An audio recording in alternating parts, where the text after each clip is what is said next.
So after the last forging session, I end up with 2 extra pieces of Damascus, and it is the perfect opportunity to make the dagger, because the pattern is can be symmetrical after the forge welding, and there's beautiful line between the star pattern and the black surface of the O2 steel. So the idea is to create the semi-samurai again blade, which is mono steel on the edge and beautiful star Damascus inside. Of course, it is not going to be star Damascus because first of all, I'm not going to make a mosaic, and the second thing is that this is going to be super stretched, so you won't see any star in it. But I really like abstract patterns on the blade. I believe that they are much more unusual and in fact beauty than mosaic in all blade, including the edge. So time to prepare the billet, forge weld it, and create a blade.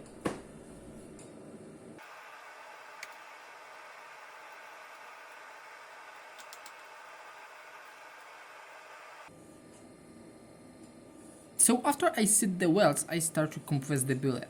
And because this kind of compression is very extreme, I just wanted to make it right, and that is why I was trying to fix all torsion during the each press cycle. At the end it didn't go very well, but let's not get ahead of the video.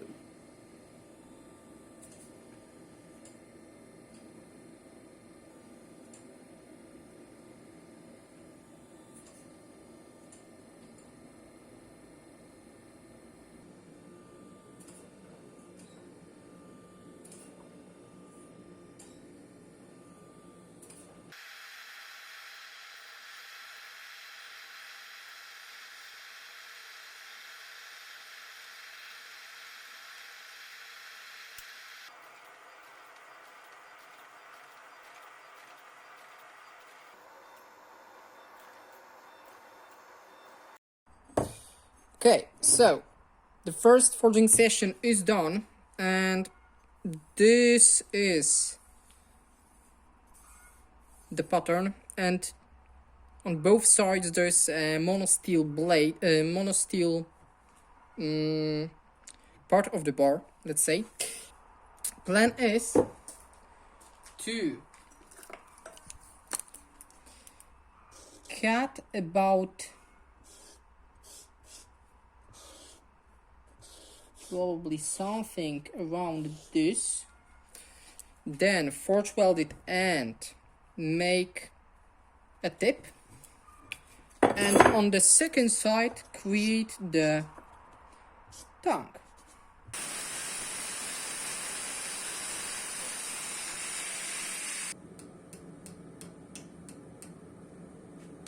This kind of forge welding is a little bit different than on the press, because at first you need to bend and close to each other the two elements you want to forge weld, and then you want to heat it up to the forge welding temperature and tap very lightly to set the welds.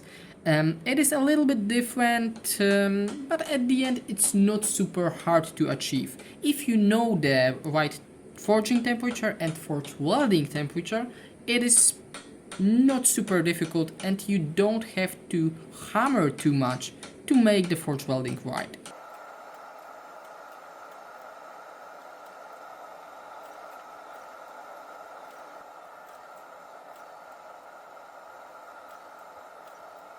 It is forged, and there is fairly symmetrical line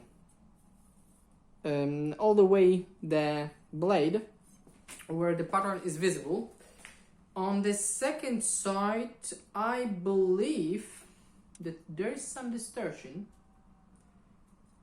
But honestly, before I grind it, it is still not going to be super duper visible. So right now I'm going to clean it, grind it, make some test etch, and we will see what we get.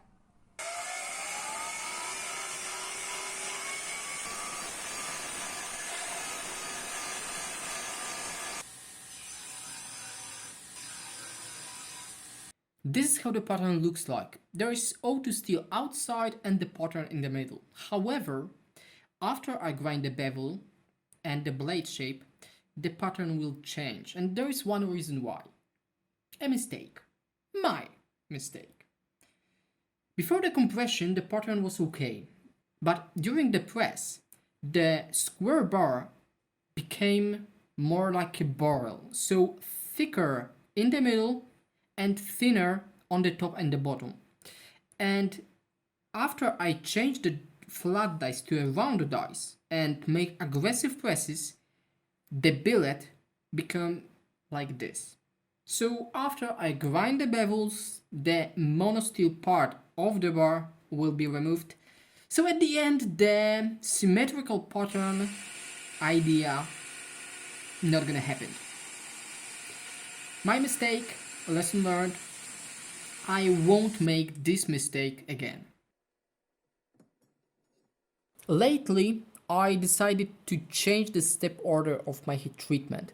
It is because I believe that if you make the normalizing cycle at fairly early state of making a knife, it won't affect in any way the billet, except the fact that the decarb won't affect the final hardness of the knife, because there is a bigger amount of steel and the carbon inside of the billet than after you grind the bevels.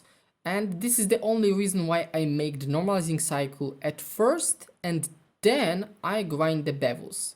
I just believe that this makes the performance of the knife a little bit more high. And now we need to harden the blade.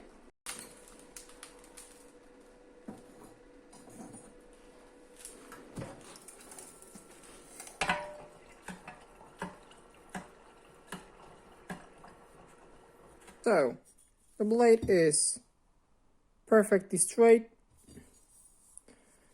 tempered, and now we can clean it, hand sand it, and begin working on the rest of the Dagger.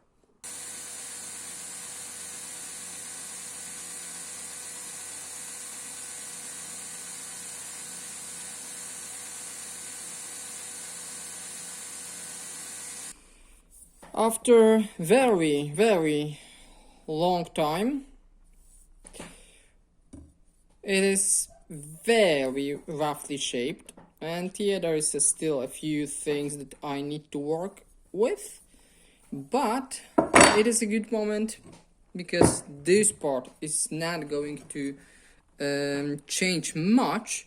This is a good moment to start the guard, and for the guard I have 20 by 20 millimeters square brass bar. This is how the guard will looks like. So I'm going to cut it, then we are going to make a hole. I will try to fit it, the tongue, to the guard, and then we are going to make the grinding.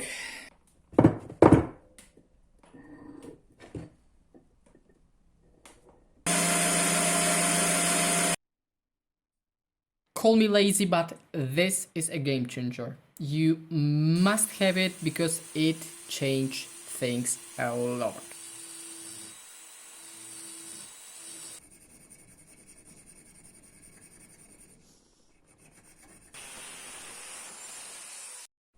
By the way, guys, this is some plastic, I don't know, polyethylene or something. Anyway, this is half millimeter thick, and it is great if you need some template, because paper doesn't work at all. The good thing about this is that you can use pencil, and also what is super valuable, you can cut it just like the paper.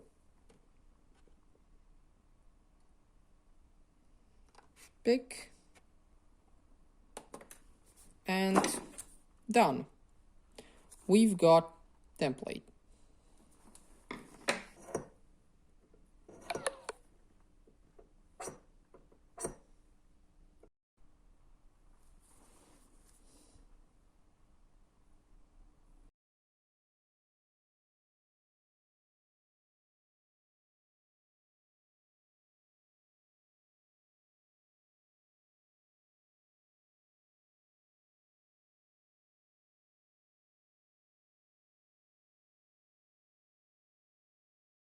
After super long struggling with the fitting, it is done.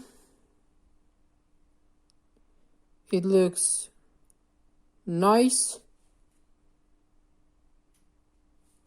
There is a small gap, but I will fix it a little bit later.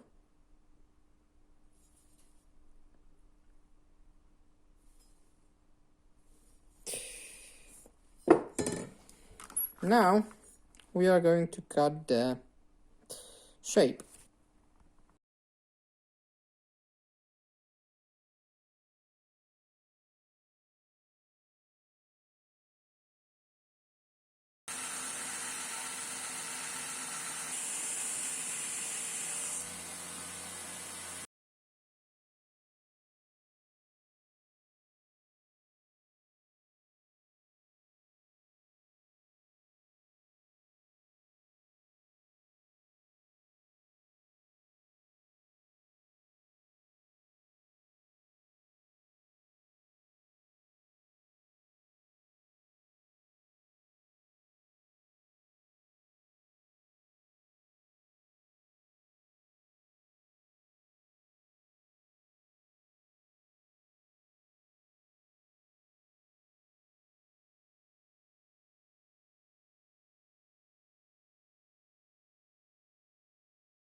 After the session at my father-in-law workshop, we've got the handle.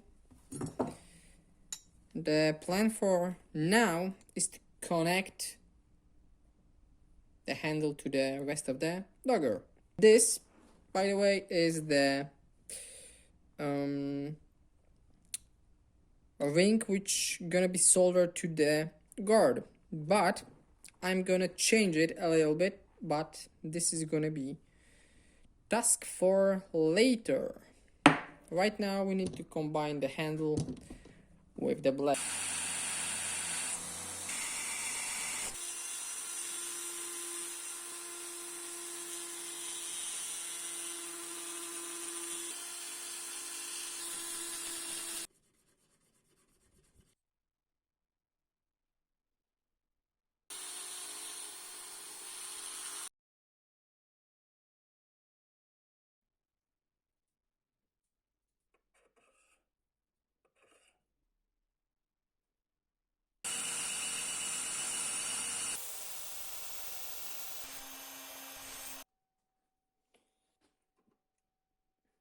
I know that the tongue is the right way to make it, but I hate it. Truly hate it.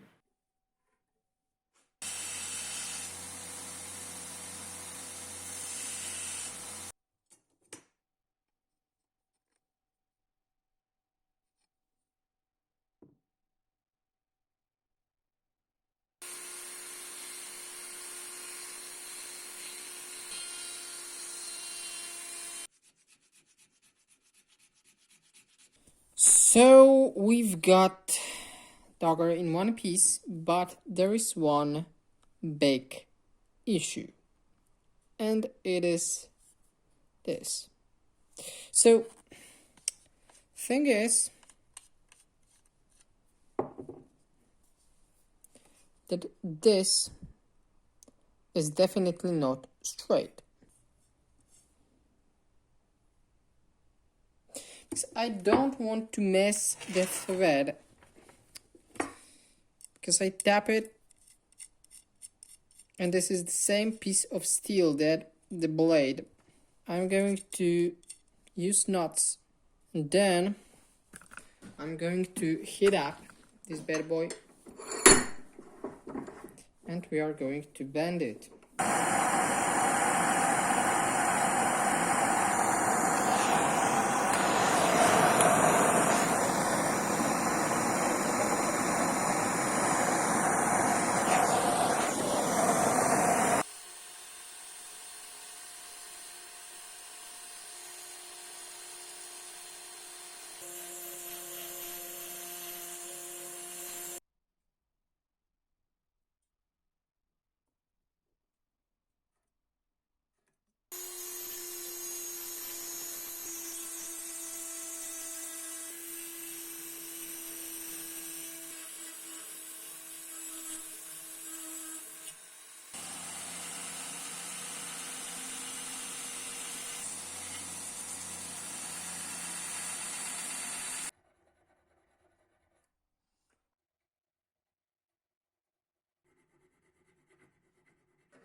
My plan for the ring is to compress it and make it more like an oval, so that is why I just anneal it. Because after it gets soft, it is much easier to compress it, and it won't get cracked.